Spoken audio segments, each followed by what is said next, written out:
Tapos, doblehin nyo po yung original number nyo. I-times nyo ito sa 2. Okay na? Pagkatapos, add 10. Okay na po? Pagkatapos, i-divide nyo naman ito sa 2.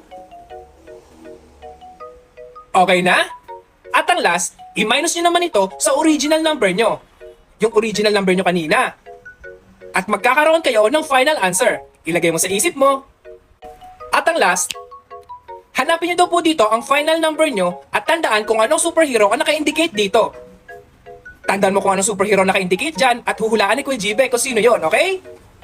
Kapag nawala ni Kuya Jibe kung sino superhero na pili mo, you have to share this video sa mga press mo para mamahali sila. Game? Ngayon, hulaan ko na.